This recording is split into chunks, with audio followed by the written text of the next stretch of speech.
Renungan pagi pulang ke rumah oleh Ellen G. White 19 Maret 2020. Mari kita berdoa. Bapa kami yang di sorga, Allah pencipta langit dan bumi, laut dan segala isinya, Allah yang maha besar, maha kuasa, sumber segalanya, yang kami sembah selalu melalui anak-Mu yang tunggal, Yesus Kristus. Terpujilah Yesus, anak Allah yang maha tinggi, satu-satunya jalan dan kebenaran dan hidup bagi kami. Kami pagi ini bersyukur oleh karena boleh bangun dan berbakti. Dan sebagaimana membaca firman-Mu serta nasihat nubuat, kiranya Roh-Mu ya Yesus menguasai kami agar kami mengerti dan menghidupkannya. Beserta kami sepanjang perbaktian ini, kehendak-Mu yang jadi. Karena kami berdoa hanya melalui Yesus Kristus, anak Allah yang tunggal, yang adalah Tuhan dan Juru Selamat kami. Amin.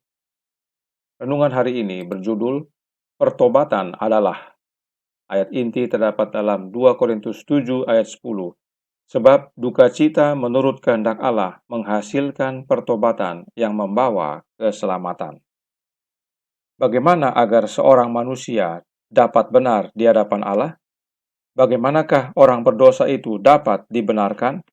Hanya melalui Kristus kita dapat rukun dengan Allah dengan kesucian. Tetapi bagaimana kita bisa datang kepada Kristus?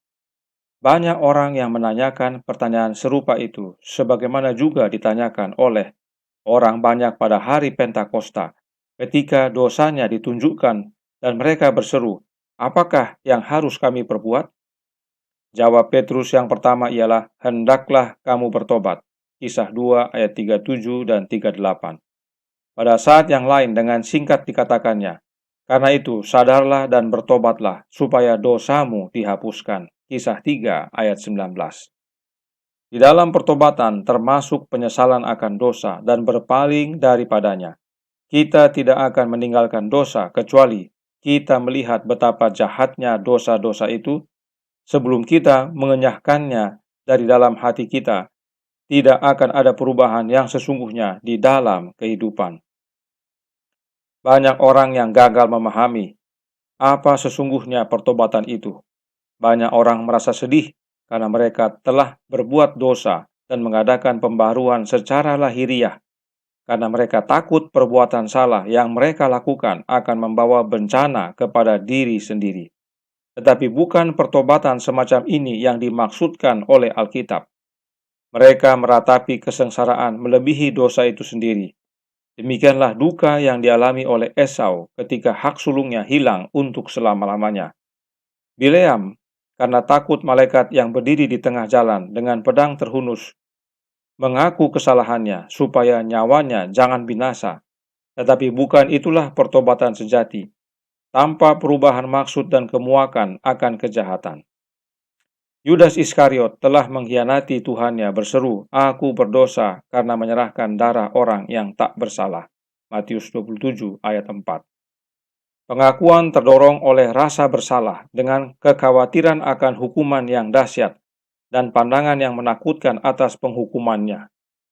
Akibat-akibat yang dihadapinya memenuhi dirinya dengan perasaan yang dahsyat, namun tidak berakar dalam dengan hati yang hancur karena telah mengkhianati anak Allah yang tak bersalah sama sekali serta menyangkal yang maha suci. Firaun yang mengakui salahnya demi menghindari hukuman berikutnya, bahkan kembali melawan Allah begitu kutuk itu dihentikan. Semua ratapan semacam ini hanyalah akibat-akibat dari dosa itu, tetapi bukan karena berduka cita atas dosa itu sendiri. Saudaraku dalam Tuhan, berikut ini adalah pemahaman orang Yahudi tentang pertobatan. Yang White tulis dalam Christ Object Lesson halaman 189 paragraf 1. Orang Yahudi mengajarkan bahwa sebelum kasih Allah disampaikan kepada orang berdosa, ia harus terlebih dahulu bertobat. Dalam pandangan mereka, pertobatan adalah suatu pekerjaan yang olehnya manusia boleh mendapat kebaikan surga. Ini adalah pemahaman yang salah. Inilah yang renungan hari ini nyatakan sebagai pembaruan secara lahiriah. Pertobatan seperti ini hanya oleh karena takut akan hukuman. Jika hukuman dihentikan atau ditiadakan, maka akan kembali kepada perilaku dosa. Lalu, bagaimana pertobatan yang benar? Selected Messages buku pertama halaman 381 paragraf 1, Nyonya White mulai menjelaskan. Roh Allah akan menjawab seruan setiap hati yang menyesal. Karena pertobatan adalah karunia Allah dan bukti bahwa Kristus sedang menarik jiwa kepadanya. Kita tidak bisa bertobat dari dosa tanpa Kristus. Daripada kita dapat diampuni tanpa Kristus. Namun, itu adalah penghinaan bagi manusia dengan hasrat manusiawinya dan kesombongannya untuk pergi langsung kepada Yesus, percaya dan mempercayainya untuk semua yang dia butuhkan. Pertobatan itu terjadi oleh karena pekerjaan Kristus. Kita tidak bisa bertobat tanpa Kristus. Nyonya White lanjutkan dalam buku yang sama, halaman 390, paragraf 1. Banyak yang bingung tentang apa yang merupakan langkah pertama dalam pekerjaan keselamatan. Pertobatan dianggap sebagai pekerjaan yang harus dilakukan oleh orang berdosa untuk dirinya sendiri, agar ia dapat datang kepada Kristus. Mereka berpikir bahwa orang berdosa harus mendapatkan kelayakan bagi dirinya sendiri untuk mendapatkan berkat kasih karunia Allah. Tetapi, sementara benar bahwa pertobatan harus mendahului pengampunan, karena hanya hati yang hancur dan menyesal yang dapat diterima oleh Allah. Namun, orang berdosa tidak dapat membuat dirinya sendiri bertobat, atau mempersiapkan dirinya untuk datang kepada Kristus. Kecuali orang berdosa yang bertobat, dia tidak bisa diampuni. Tetapi pertanyaan yang harus diputuskan adalah, apakah pertobatan adalah pekerjaan orang berdosa atau karunia Kristus? Haruskah orang berdosa menunggu sampai dia dipenuhi dengan penyesalan atas dosanya sebelum dia bisa datang kepada Kristus? Apa jawabnya? Perhatikan yang warna biru. Langkah pertama menuju Kristus diambil melalui penarikan Roh Allah. Ketika manusia menanggapi penarikan ini, dia maju ke arah Kristus agar dia dapat bertobat. Jadi, kita sebagai orang berdosa tidak dapat membuat diri kita bertobat. Pertobatan adalah karunia Kristus, yaitu penarikan Roh Allah dalam hidup kita. Penarikan Roh Allah ini membawa kita ke arah atau kepada Kristus agar kita dapat bertobat. Petrus di hadapan para imam dan orang-orang Saduki berkata dalam Kisah 5 ayat 31 yang berbunyi, Dialah yang telah ditinggikan oleh Allah sendiri dengan tangan kanannya menjadi pemimpin dan juru selamat supaya Israel dapat bertobat dan menerima pengampunan dosa. Dia di dalam ayat ini adalah Yesus Kristus. Dan Yesus Kristus Allah Bapa tinggikan atau muliakan sebab supaya menjadi pemimpin dan juru selamat. Dan oleh Kristus, Israel dapat bertobat dan menerima pengampunan dosa. Apa yang terjadi saat Yesus ditinggikan atau dimuliakan oleh Allah Bapa? Pencurahan Roh Kudus pada hari Pentakosta. Dan sebagaimana yang kita sudah pelajari bahwa Roh yang dicurahkan adalah rohnya Kristus itu sendiri. Karenanya, masih dalam buku Selected Messages, buku pertama, halaman 391, paragraf 1, Nyonya White lanjutkan. Pertobatan tidak lain adalah karunia Allah, selain pengampunan dan pembenaran, dan itu tidak dapat dialami kecuali hal itu, yaitu pertobatan itu, diberikan kepada jiwa oleh Kristus. Jika kita tertarik kepada Kristus, itu adalah melalui kuasanya dan kebajikannya. Kasih karunia penyesalan datang melalui Dia, dan dari Dia datang pembenaran. Pertobatan itu karunia Allah melalui Kristus. Pertobatan adalah pemberian Kristus, dan kita ditarik kepada Kristus oleh kuasanya. Apakah itu kuasanya?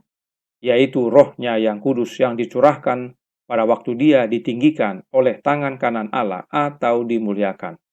Roh-Nya ini yang bekerja dalam hidup kita yang mendatangkan penyesalan. Sebab melalui Roh Kristuslah Roh Allah bekerja dalam hidup kita. Nyonya White menuliskan dalam Kebahagiaan Sejati halaman 21 paragraf 4. Terlebih lagi, kita tidak dapat bertobat tanpa Roh Kristus yang membangunkan hati nurani, dan kita tidak dapat diampuni tanpa Kristus. Roh Kristus yang membuat kita bertobat, itu sebabnya penting untuk Yesus dimuliakan agar rohnya dicurahkan, yaitu Roh Kristus, sebagaimana Kisah 5 ayat 31 tadi nyatakan. Kemudian, dalam suratnya nomor 193, tahun 1903, paragraf 7, Nyonya White menuliskan, kuasa pembersihan Roh Kristus mengikuti pertobatan dan mempersiapkan jalan bagi pengampunan dan pengudusan melalui darah yang dicurahkan di salib Kalvari. Kristuslah yang membersihkan hati kita, yang menuntun kita kepada pertobatan. Karenanya, Steps to Jesus, halaman 21, paragraf 4. Roh Kristus menuntun kita untuk bertobat dan diampuni oleh Allah. Saudaraku dalam Tuhan, sudah jelas bahwa pertobatan adalah pekerjaan Kristus dalam hati kita melalui kehadiran Roh Kristus. Itu bukan hasil pekerjaan diri kita, tetapi penarikan Roh Allah melalui Anak-Nya. Kenapa hanya melalui Anak Allah? Steps to Jesus, halaman 22, paragraf 1, menutup. Setiap keinginan yang benar datang dari Kristus. Dialah satu-satunya yang dapat membuat kita membenci dosa. Bisa lihat, kenapa hanya Kristus yang dapat menuntun kita kepada pertobatan?